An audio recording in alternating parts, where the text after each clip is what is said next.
Hello and welcome to the NCSS C3 Collaborative Literacy Professional Development Webinar, Design Principles and Rubrics for Assessing Historical Thinking. This webinar, along with others in our series, are part of the College, Career, and Civic Life Framework for Social Studies State Standards Literacy Collaborative, C3LC, which NCSS is implementing in collaboration with the National Center for Literacy and Education, and which is funded by the Bill and Melinda Gates Foundation. My name is Anna Post, and I am the Director of External Relations and Council Communications at NCSS, as well as this grants project coordinator. The goal of this initiative is to create and operationalize a plan designed specifically for social studies teachers to implement the Common Core State Standards for English Language Arts by utilizing the C3 framework.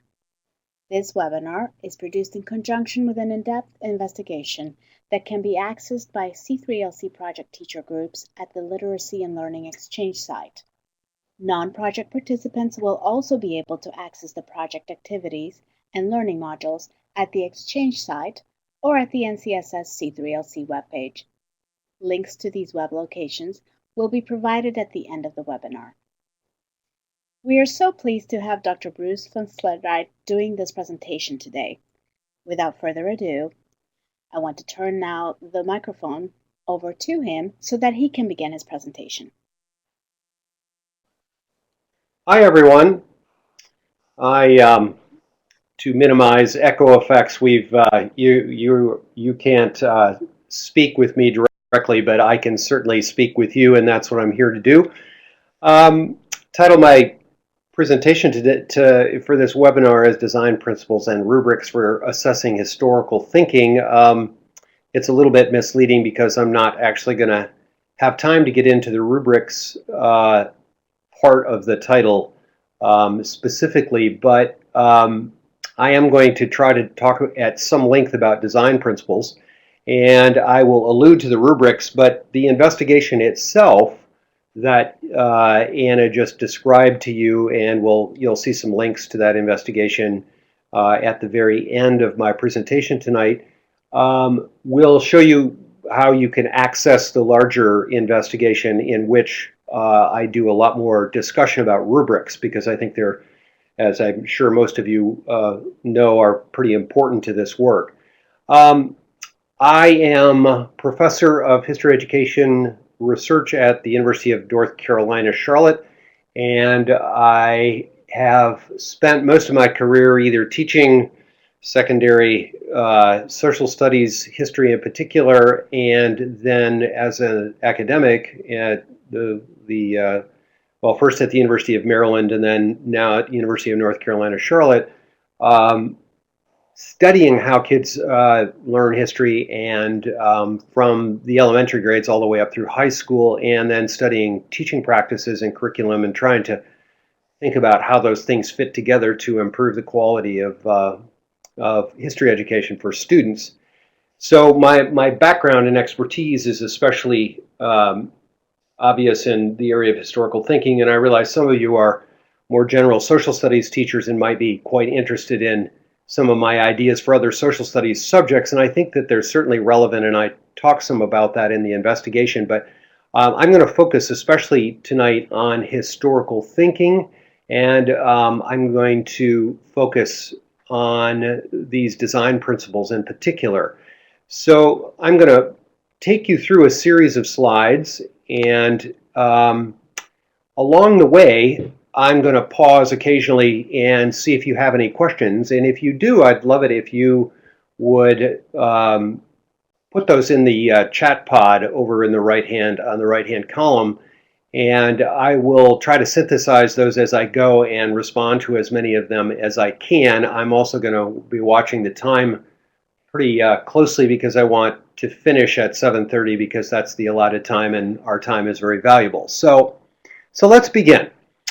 So I was especially influenced in my work on assessment and historical thinking by this book that I'm showing you here right now. It's Knowing What Students Know, and for those of you, I'm going to assume that most of you are social studies teachers, maybe history teachers specifically, but perhaps if some of you are working in testing offices or in supervisory capabilities, you might be interested in getting this book if you don't have it already for your shelf. It's probably the best book we currently have, the best sort of general book we currently have on assessment design principles.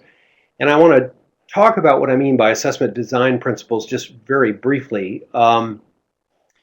What I mean by that is, so I've come to the realization that if we as teachers in particular, don't spend more time focusing on classroom assessment and designing good assessment tools that gather good data on what students know or don't know in our classes, we're going to keep getting run over by the state level and to the extent that it ever becomes a federal level testing regime. I don't know that that's going to benefit us in the long run. So I think we've got to sort of take back this space if we can. And so what I mean by assessment as I talk through this and what I mean by it in the investigation is I'm really talking about classroom-based assessment, the kind of stuff that teachers have been doing for years and years. And what I'm trying to do is I'm trying to get, but by suggesting these ideas, I'm trying to suggest that we develop some really sort of carefully articulated principles behind them.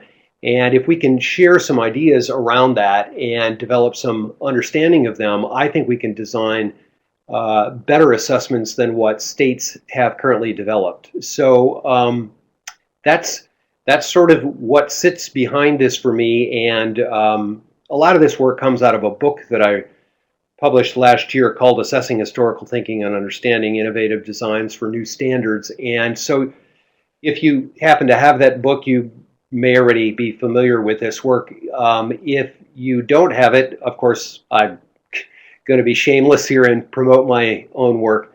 But I think it would be useful because a lot of the stuff that I talk about in this presentation and in the investigation is dealt with in even more detail in that book, and I'll come back to that later.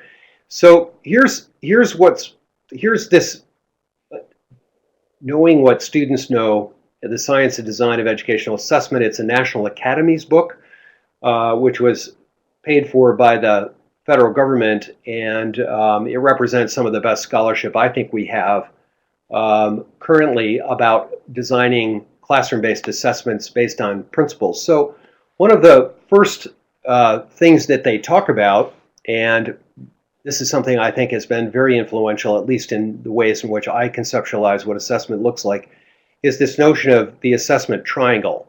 And I want to start with what's in the upper left corner. This is not just a random design. This I borrowed it right from their book.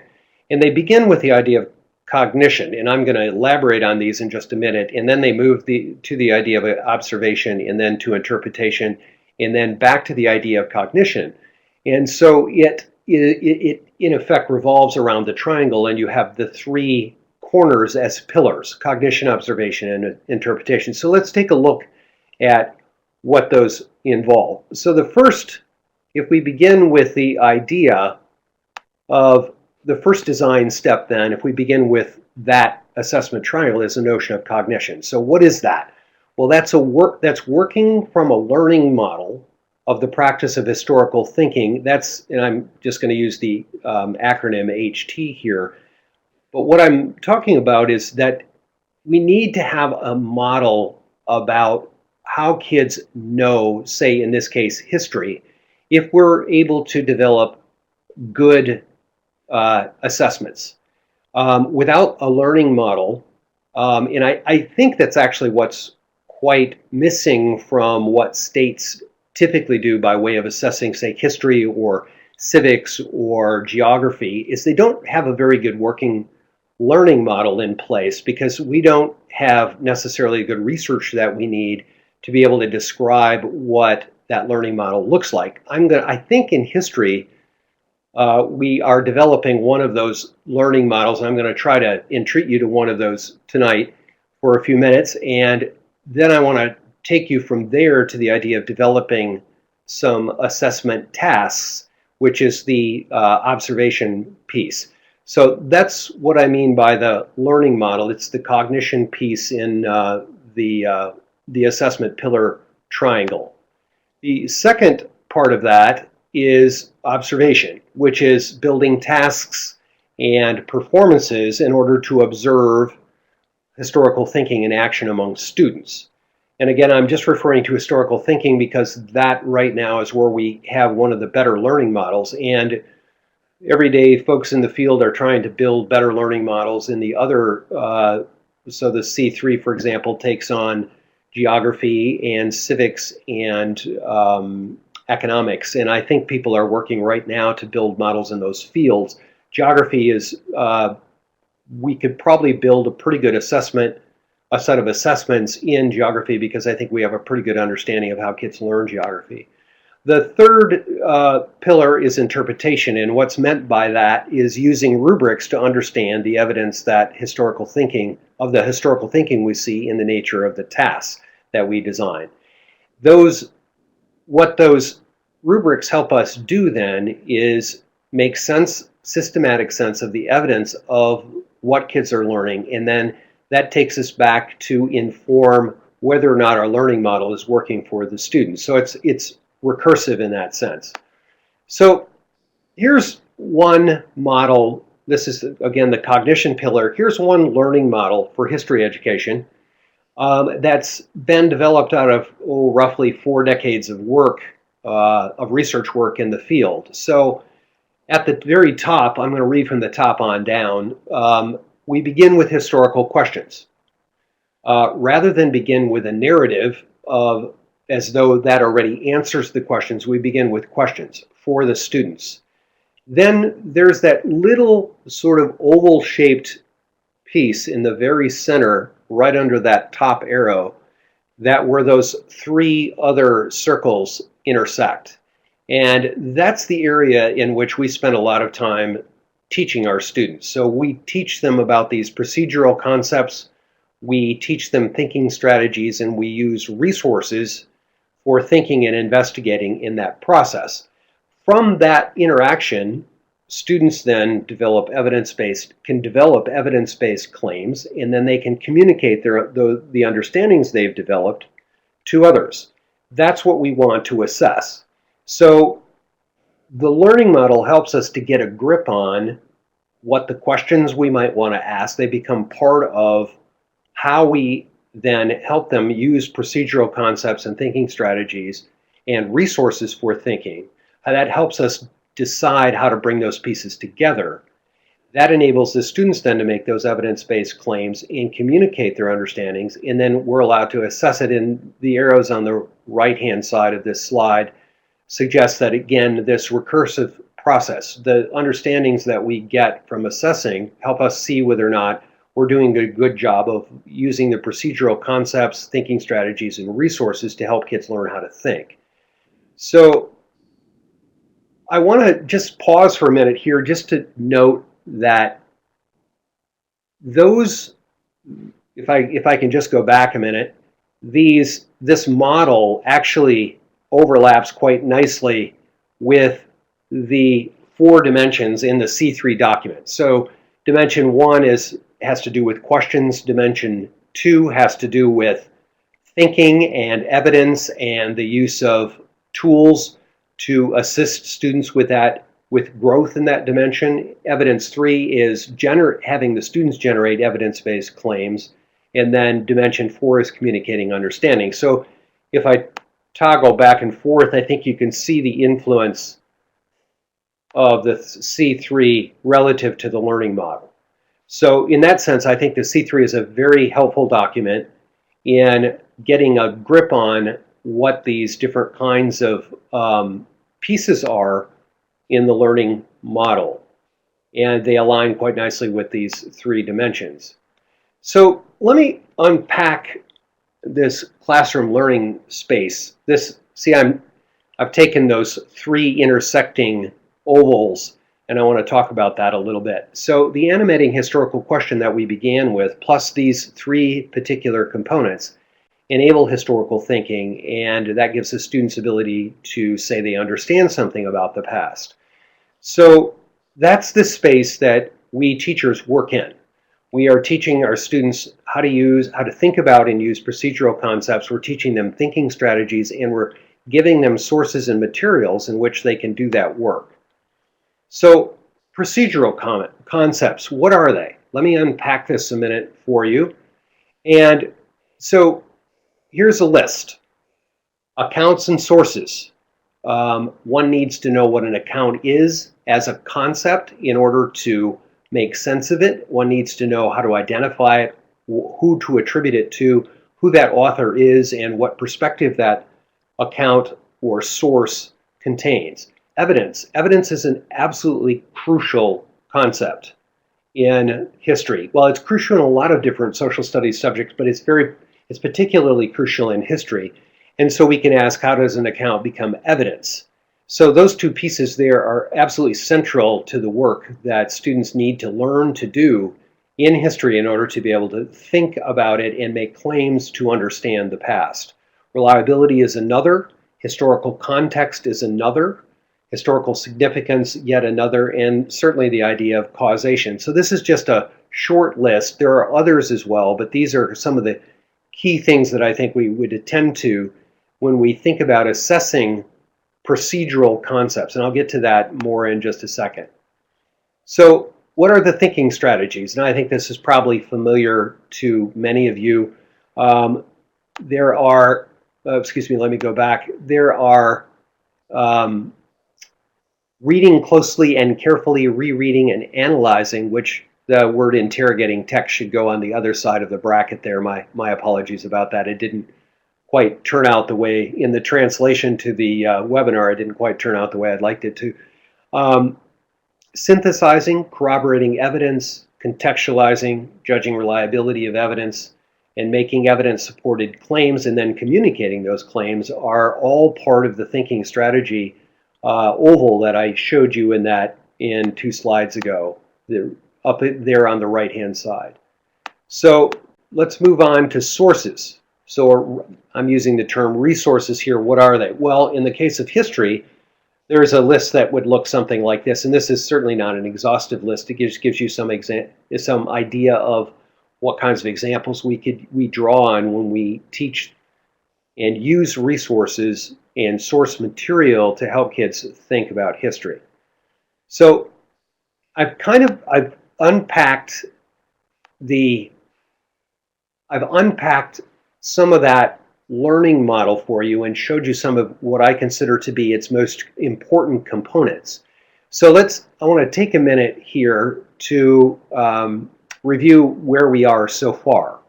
So what I'd like you to do is, as I do this, and I'm going to pause for just a moment when we get to the end of this, what do we know so far, for you to take a moment. If you have questions at this point, I'd like you to use the chat box over on the right-hand side. And if you've got questions for me at this stage, I'd like to just pause for a minute and see what your questions are. And if you have some that I think I can address at this point, then I'll take those on at this moment. I just want to make sure that I'm making sense. I'm kind of going through this fairly rapidly because, I'd like to get to some of the examples, and I'm sure you're anxious to see some of these concrete examples too. So as I'm going through this slide, if you think of anything that you'd like to ask me, please type it quickly into the chat box, and I'll try to address those when I finish the slide. So we have a model of historical thinking and cognition, which enables us to imagine what it would look like in practice. We then know that this allows us to create performance contexts or tasks that in turn allow students to demonstrate their thinking and understanding capabilities. We also know that demonstrations or performances of tasks that we create, assessment tasks that we create, generate data or evidence of their thinking capabilities and understanding capabilities. And then we need the scoring rubrics in order to consistently interpret what the data and evidence students generate mean.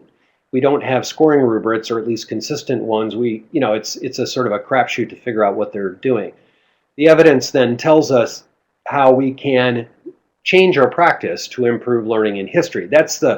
For me, that's the brilliance of focusing our attention on classroom assessment built around these principles, these 3 pillars, these 3 assessment pillars, because at the end, if we can do that well, and we have a good learning model in place, it tells us how to adjust our practice if our students aren't learning what we're talking about. And I I'll try to focus more attention on this with some of the examples. So does anyone have any questions? Do you want to fire away at me at this point? I'd be happy to try to address them. We have one coming in from, I believe, her name is, I believe, D. Myrie. Is that right? I'm going to assume that I said that right. I apologize if I mispronounced your name. Oh, thank you. Thank you. So is it she? Oh, sorry. My apologies. See, I knew I would goof it up sooner or later. So he asks, how do you know when your rubric is effective? That's a really good question. So let me, I'll tell you what we're going to do. Let me push on a little bit, and I'm going to get to I'm going to talk at some length about some concrete types of assessment tools that I developed with some of my colleagues at the University of Maryland when we were doing some evaluation work on teaching American history grant projects. And so what I'm going to do is I'm going to try to introduce you to how we know if these things are working fairly well by use of those examples. I hope that's okay with you, because I really haven't said much about rubrics at this point. So I think I can get at it better by talking about it there. So I'm going to press on a little bit. And okay, good, thank you. And I'll get back to I'll try to come back to your question. If I forget, then just type that in, fire that question at me again, and I'll see if I can address it more specifically. So what I want to talk a little bit about this notion of observation. So the question is, how do we select and create robust diagnostic, what I call diagnostic performance assessment tests? And what I mean by diagnostic is that was the idea that I was getting at a minute ago, where I talked about if we can develop good assessment tools that tell us about the nature of our practice, then we can use the data that they generate to adjust our practices. And so I see that I use the metaphor of a diagnosis. We can diagnose where kids are having difficulties with the ideas that we're trying to teach them, and that allows us then to get feedback on how to change our practices accordingly. So I want to talk a little bit about this idea of observation, and yet the trick here is you want to marry the kinds of tasks that allow you to observe, say, historical thinking in action. You want to create tasks that map directly onto that learning model that you began with. So what do you want to, the question always is then, well, what do you want to focus your assessment tasks on? Well, in this case, you could focus them on procedural concepts, or you could focus on thinking strategies, or you could focus on both. And so you could design different kinds of assessment tasks that focus on these different kinds of key strategies and concepts. You could also design tasks that focus on their understanding of the sources and resources that you use. So there's a set of questions that you have to ask here. Which specific learning attributes do you want to measure? All of them at once, some of them, but which ones? How do you figure this out? A single task, multiple tasks? How much time will they take? I think that's those are we have to spend time thinking about that, because we can't spend so much time assessing our students that we've got no time to actually teach them in the first place. So we have to be relatively judicious here. And there's some work that's been done that suggests that if the younger students, say, we often teach history in 4th and 5th grade to students around the country, and it's often in the curriculum, it's certainly in the standards, and it's certainly in the Common Core now. There are some indicators in the Common Core for the earlier grades, upper elementary in particular. And one of the things that you want to think about is how many of these, if you're going to try to assess procedural concepts and thinking strategies, how many of those and which ones? That becomes a serious set of questions, and I'll talk a little bit more about that in just a second. For now, let me just say that what if we just decided, sort of arbitrarily, just for the sake of this webinar, what if we decided to try to assess for these procedural concepts and these historical thinking strategies? Well, first of all, we would have to teach to them. So let's assume for the moment that we're teaching to these sets of procedural concepts, and we're thinking about teaching to these and teaching to these particular historical thinking strategies. Now, for example, this particular slide is, I would argue that if we think about the sort of grade banding, if we think about this in a grade banding way, I like the term progression, learning progressions, that if I were teaching this to upper elementary students, this list would not look this broad. I would probably be focusing if I were teaching this to elementary students, and I've actually done that before, I would be focusing initially on only the top two concepts under procedural concepts, and I would be focusing on probably reading comprehension and maybe the idea of interrogating accounts. And actually, there is some connection there to the Common Core. For example, the Common Core at that grade level doesn't get into reliability, significance, or context, and it doesn't get into judging reliability. Or there is some evidence citing that's indicated, so I might include that as well. But I probably wouldn't do much with judging reliability. But I certainly see this list as applicable to secondary students and certainly high school students, if nothing more. I think it's a developmentally apt list, particularly for high school students, and it matches with the research that we've done about.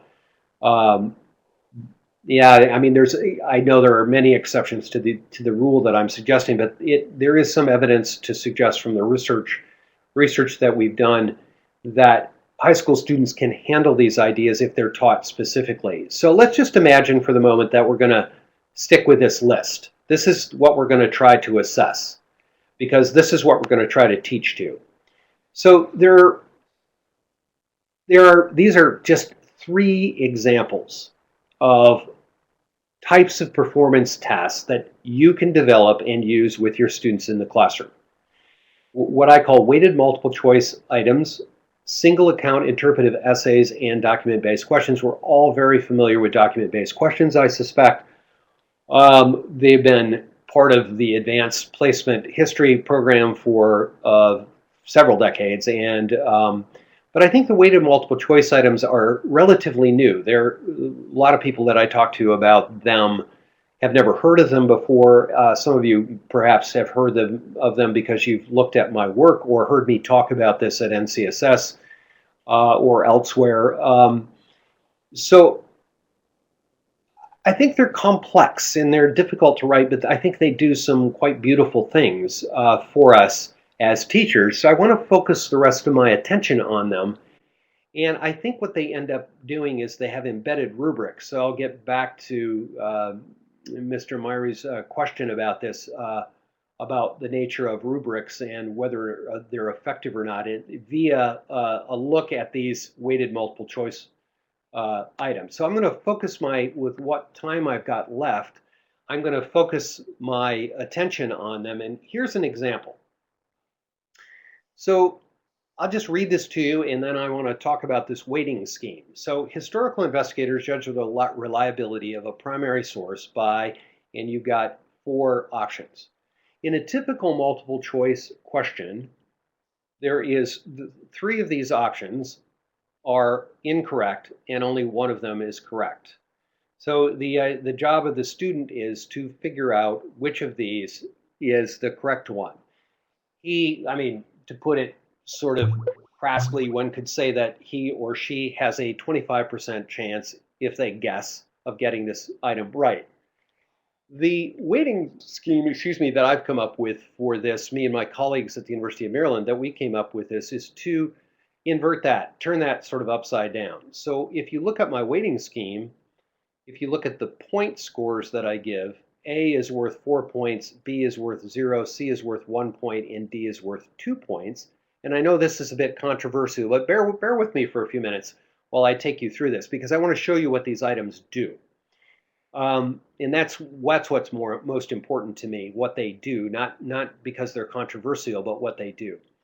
So how do I get to 4.0, 1, and 2 for this? Well, so That's in effect, this weighting scheme serves as a type of rubric.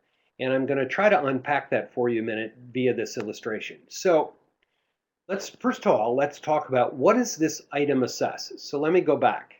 Let's take another look at it.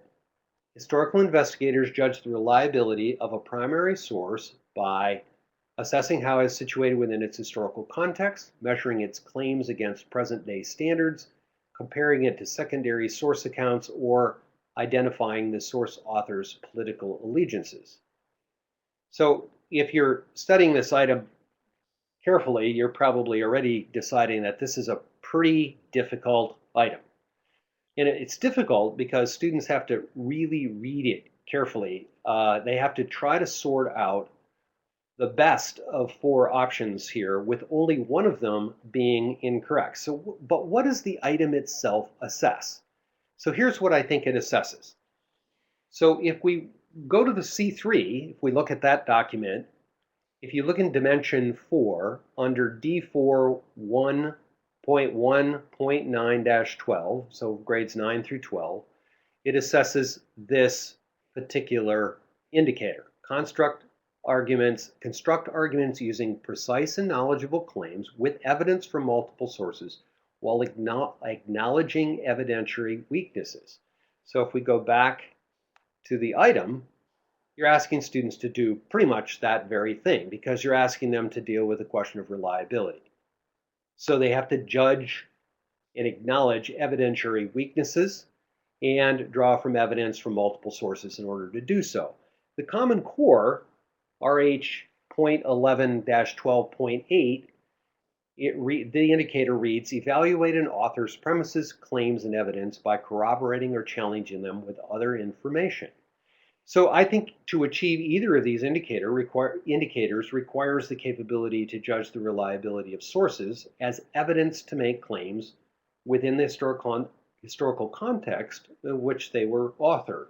So if we go back, I think this item does a pretty good job telling you whether students understand the idea of reliability and judging the reliability of a primary source for answering a particular historical question.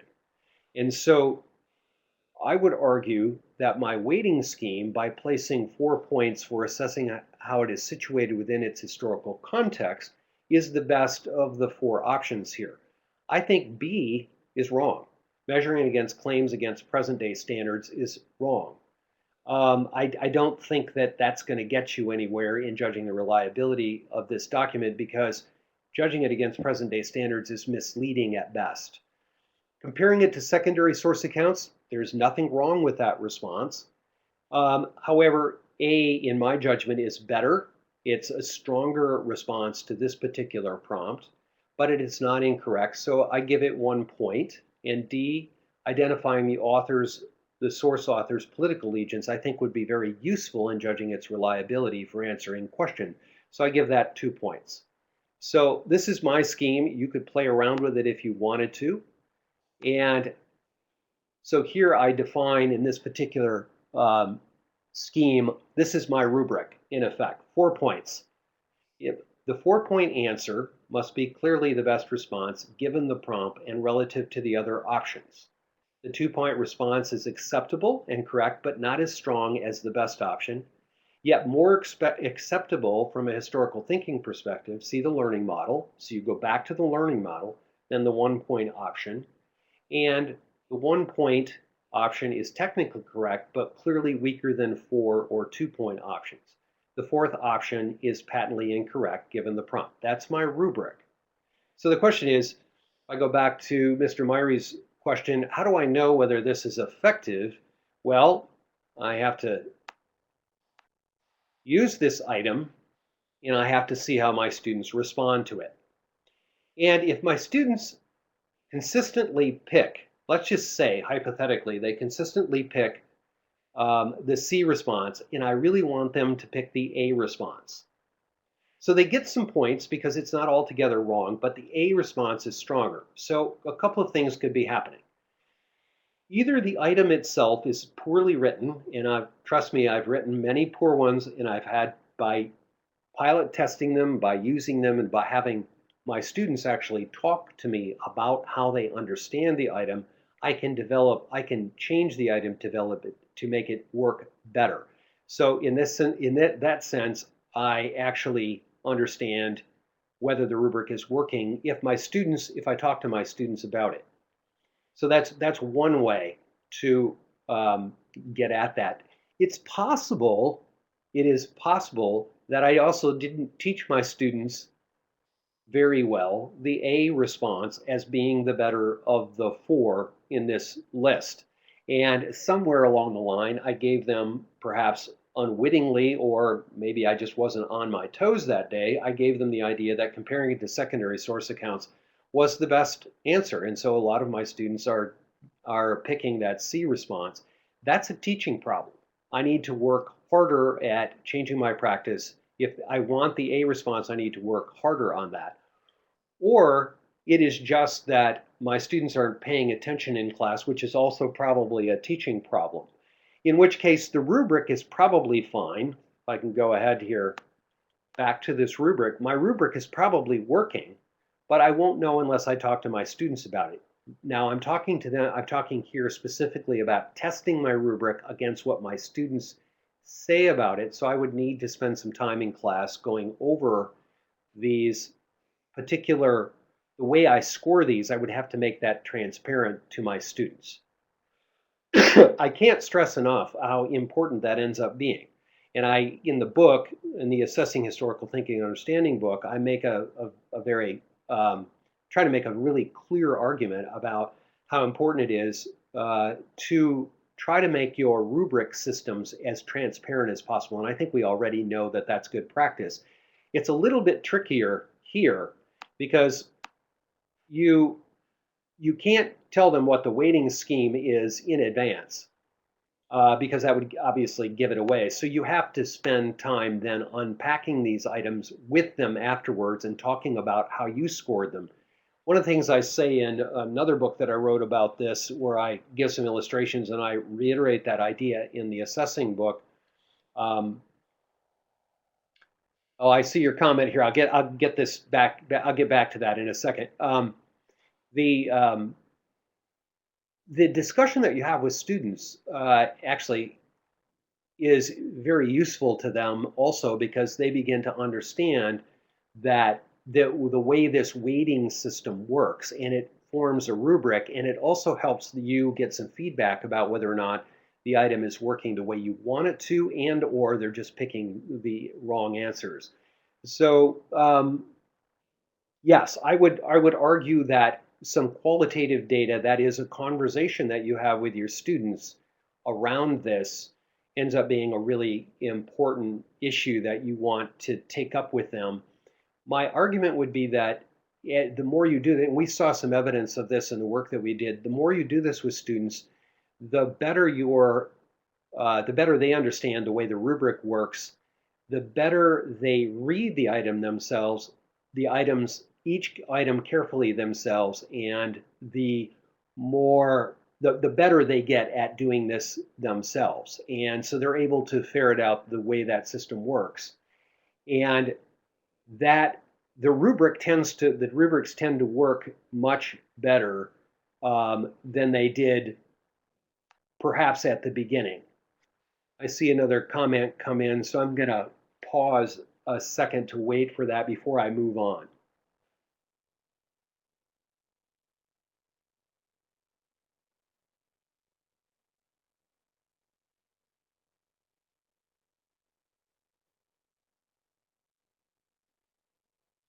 So the question, how would giving students the weighting data without obviously the correct answers give something away? I was when I was talking about that. Good question. That was a really good question. I was talking about this. If you don't want to give them the weighting scheme that I've given you here for this particular item ahead of time, but you certainly could, and I think this is what you're getting at, you could certainly explain to them, and you would want to explain to them ahead of time, this particular arrangement that I've got here on the slide now. Does that address your question? Yeah, I really think that this this would be part of your instructions to them to begin with, that you've set these items up to look this way, that they are indeed not like the standard items, the standard multiple choice items that they've seen in the past. One of the other things that I like about these is that I'm going to presume that some of you have taught enough history to know that history is a bit, it's one of these sort of complicated disciplines in which getting to the correct answer, although possible, we have some brute facts in history. A lot of the most interesting stuff that we study in history really isn't amenable to brute facts. And so I I think what these weighted multiple choice, and I'm going to have an illustration of one of these in a moment. One of the things that I think is quite nice about these and how they work is they actually give you a chance to be a bit more honest about the fact that the stuff we're really interested in understanding about the past isn't nicely, cleanly fall into the right answer and not the right answer. So it allows you to actually tailor some items so that you can have different weightings for different ways students might actually respond, with the goal of helping them try to get to the most defensible answer, which is the 4-point response. Yeah, actually, I tell a story. This is Lisa Sieber.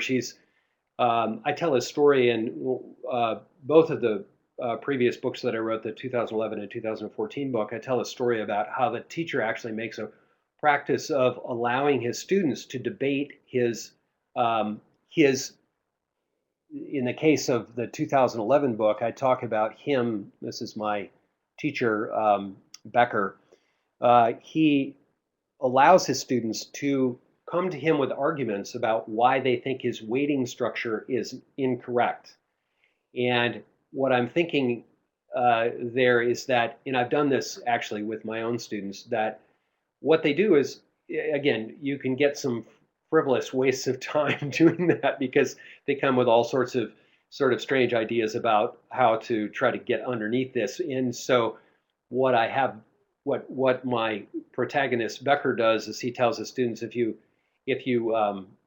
don't come with an honest approach and a good argument about how to deal with this kind of stuff, then how to challenge my weighting structure, then I'm going to deduct any. If you had 2 points, I'm going to take them away and give you 0.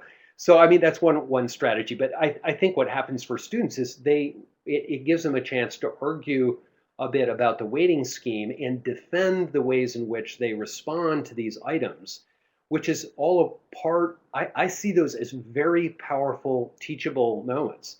That what we typically do is we give assessments, we turn the papers back to our students, and we move on to the next topic. And I think we miss this very powerful set of teachable moments under these circumstances to do some really wonderful things with our students and to reinforce the ideas that we're trying to teach them. And so I think it's assessment as pedagogy in a sense. So a number of you are reacting. I kind of figured I would get some interesting reactions about this point because this is actually the more controversial part of this. It's these weighted multiple choice questions are sort of upside down. So Susan, what about asking allowing students to indicate the best answer and then pick the next best or another correct answer? Certainly, you could certainly try that as well. Have you tried something like that? Yes. Sort of like ranking best correct to least correct. Yes, you could certainly do that. That's another way of weighting these items. And that's actually a very powerful conceptual tool for using assessment as a form of teaching and learning. And so, yeah, I certainly would agree with that. So, Mr. Myrie, you're up in New York City, consists of newly arrived immigrants. So I include fill in the blanks and true and false. Is this reliable? I don't, in any of the work that I've done over the past 5 years, I don't use any fill in the blanks or true and false items because I think the other suggestions that I made several slides ago, I think are more powerful. So it's how much time do we have to do this sort of thing? It turns out that there's never enough time. So I'm trying to get what I consider to be the biggest bang for the buck. And so I I can see why someone would use it. I'm not saying don't use them. I'm just trying to use items that give me more diagnostic power. True, false, they're either right or they're wrong. They don't really tell you what a student's thinking necessarily. And if I'm interested in trying to figure out what they're thinking, I don't know that that would be very helpful for me. I would argue the same as for true and false. And I would also argue that those items are quite limiting in it's hard. They're the things I think that we're really interested in trying to understand if kids can do and think about are the kinds of things that are sort of in the what I would call the gray space of interpretation and true and false and and fill in the blanks. While certainly could be reliable for fact-based questions, those aren't the kinds of things necessarily that I would want to be focusing my kids' attention on. But there's no reason why you couldn't build some of those into each assessment that you use. Um, One of the things that might be kind of interesting is to see if you had them, weighted multiple choice questions and maybe a short DBQ and true false and fill in the blanks all on the same assessment, it might send some very different kinds of messages to your kids about the things that you value. So I would just encourage you to think about that a little bit because I do think they send different messages about what history is and how it works. I'm going to move on. Here's another one. You're certainly welcome. Here's another one. Here's an. I see Lisa's typing again, and I'll come back to you in just a second. I'm going to put this one up for you to take a look at. An artist rendering or an image of a historical event should be treated as, and so again, this is the same weighting structure, the 4, 2, 1, 0. So see what you think. Just take a minute to look at this and just jot down some notes there and see what you think. And then I'll move on to the next slide.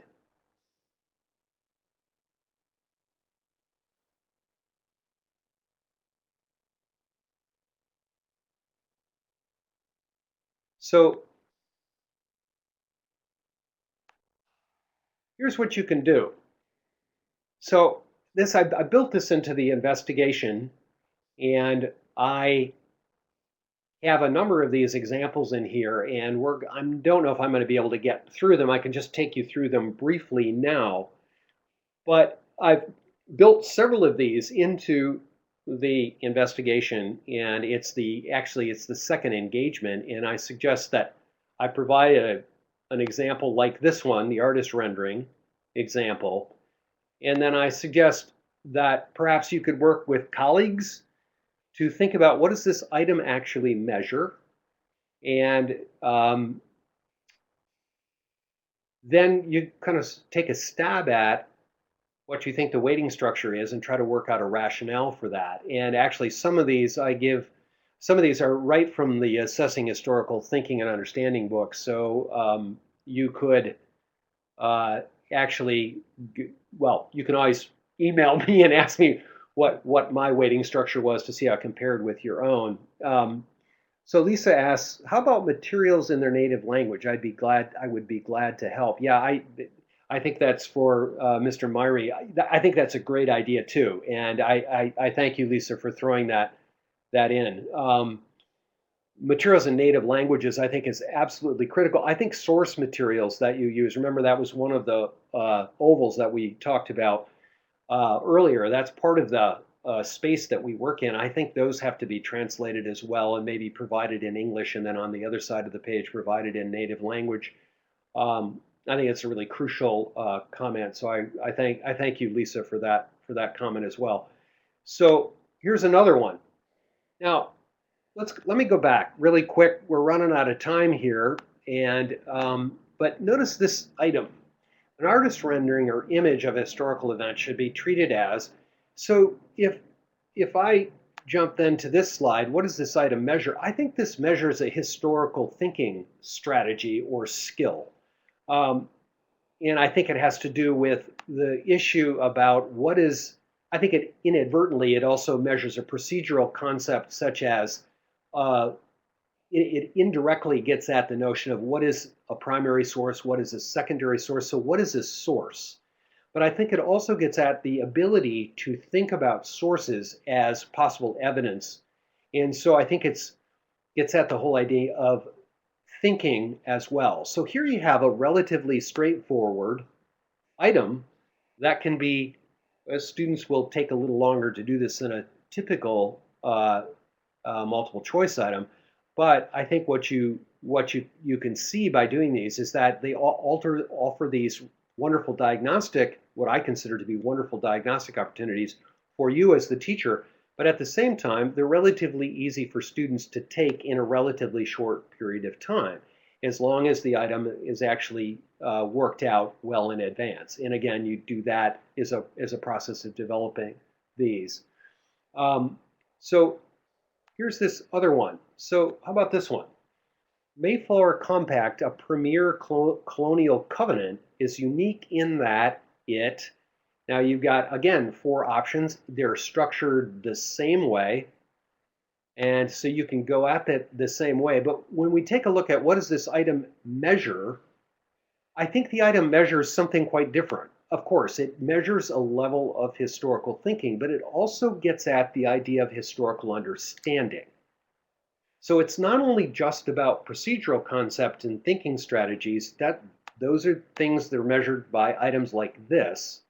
You can also take these weighted multiple choice items and construct them around the understandings we want students to develop. We don't just want to ask them about their ability to think or work with procedural concepts. We don't want to know if those can translate into developing sound understandings of the past. So this item is like that. And again, you would have to, I provide this here. So what does this item measure? I think it measures historical understanding of the nature of the Mayflower Compact. And again, you've got the same weighting structure here. You would have to kind of spend some time working perhaps with your colleagues trying to sort out what this looked like. And again, if you want to know what my take on it was, you could certainly email me and I'd be happy to talk to you about it. And here's one last example. We're getting short on time. So look at this one. Based on the way the evidence we examined comes together. Now, when I say we examined, this is a reference to what you would do with them in the classroom. You would be examining source material in the classroom with them as a part of a historical investigation that you would do. In this case, it deals with Truman and his decision to drop the atomic weapons on Hiroshima and Nagasaki during World War II. So the item is structured this way. This is what I consider to be one of the best ways to structure the prompt, by beginning with a statement based on the way the evidence we examined. You could put the word "in class" comes together. We can argue that Truman's primary purpose, now those 2 words are really critical, primary purpose for dropping atomic bombs on Hiroshima and Nagasaki during World War II was to, and you have 4 options here. Only one of them is wrong. Now, you could again, if you look at this, if you do this with some colleagues, you could probably, in fairly short order, sort out what is the 4, 2, 1, and 0 response here. One of the things that I did here was I spent some time thinking about what historians have said about their analysis of Truman's decision.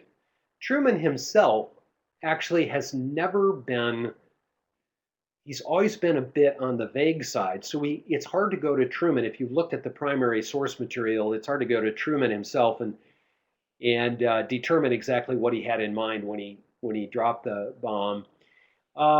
He alludes to a couple of different things, but he doesn't say anything that's nicely definitive. So historians have weighed in on that, and actually several of these options deal with varying historical interpretations. And then I've also consulted with some historians who talked about how some of those interpretations are better than others and have received more support in the field than in the field of history than others, and so I tried to structure this item around that. And so you would want to sort, if in doing this exercise here, you would want to sort that out and see if you could develop a rationale, and that rationale would be tied to that sort of understanding that historians have considered. All right, I've got a few more comments. This is Michael Yell. Hi, Michael. In your assessing historical thinking, you discuss question prompts with documents such as DBQs. Have you any experience with having students conduct their own online search for documents, sourcing the sources, and then writing their essays? Yes, I've done some of that. One of the things that I've discovered is it ends up being a very time-consuming process. So you almost have to you have to do it in some limited ways. Again, time is, as you well know, we're all battling the clock. I'm down here in Georgia right now working on a project, and high school history teachers in Georgia have to teach everything from the dawn of North America to the present in 2 semesters. And so they're rushing through it, and it's a maddening sort of thing. So how much time you have to spend with your students doing that, I think it's a brilliant. I would love to do it more often, but the time that it takes is often particularly onerous, and so you have to do it rather judiciously. But I think it's a great idea, and I would love to do it more often. I think it's great practice for them. It's what it means to do history, and steering them in the right direction helps them learn how to do that sort of thing. Mr. Dorgan says, therefore, are students giving a response to support the instructor's views? Well, as I say with this last item, let me just look at this one. Actually, this isn't my view necessarily. This is what historians have argued, and we actually, in doing an exercise like this, which I've done with my students a number of times, we actually read some of that scholarship. So it's not my view, it's what historians have come to agree upon over the years in analyzing the case. But yes, there's always a minority opinion among the historians, so that's why you get this different weighting structure. Many historians agree on, for example, the 4-point response, but there are other detractors that would prefer the 2-point response and the 1-point response, and then there's a 0-point response. So that's how I try to work a lot of these items, particularly when we're talking about items like this. And one of the reasons that historians tend to cohere around one of these particular items here, I'm not going to tell you which one, but it has to do with the nature of the evidence. Most of the evidence tends to suggest that this is actually what again, you're trying to get in Truman's head, and that's always difficult and always fraught with potential to make mistakes. But the evidence does tend, if you read your way through the evidence, it does tend to help us converge on one particular response. So it's not just the instructor's views, and I wouldn't encourage you necessarily to do that. Lisa responded, no, I think it amounts to having viable examples, including the wrong answer to help students get to the answer, at least for middle schoolers. Yes, that's possible. Having it rooted in historical scholarship is really important. Michael says, thank you for your response, Bruce. I have time and we'll be giving it. Yeah, well, go, Michael. I really appreciate that you're doing that. I think it's fabulous. If you've got the time to do it, do it. It's superbly important that students learn how to do this because it has wide application for a lot of other areas, not just history. Okay, I see we're at 7:29. Here's my last slide. Again, I'm of course pitching my book. I hope that you find it useful, and there's a lot more resources in this book, and there's a lot more resources out there on the web. If you go to the investigations, which Anna's going to put up a couple of slides about in just a minute, to get you there, you can see all of the other resources that I tried to load up on there. And okay, one last question here. Okay. Susan, let me go to you first. So do you use these weighted multiple choice questions in formative or summative assessments? You could use them in both. I think all assessment is formative, but that's just my idea. I don't think there is really any such thing as summative assessments. I think we've perhaps deluded ourselves into thinking that you can get a summation at some point. I think we're always learning, so I think it's always formative. And so what I would argue is that diagnostic assessment is formative. You're trying to figure out where your kids are. You're trying to figure out whether your items are working. You're trying to figure out whether your model for learning is good. And so what I would argue is that that's all in the formative process. And so that's what I mean by formative diagnostic assessment. I would use it in a formative sense. Thank you, Dr. Finsletter. This was a fantastic webinar, very informative, and appreciate all of the participants' comments. And just wanted to share these links. If you have any questions, please don't hesitate to email me at apost@ncss.org. That's on this slide, including any questions for Dr. Finsletter. I think he's sometimes on the road, and it might be easier if those go through me. So feel free to do so. I'm going to leave the slides here on this side.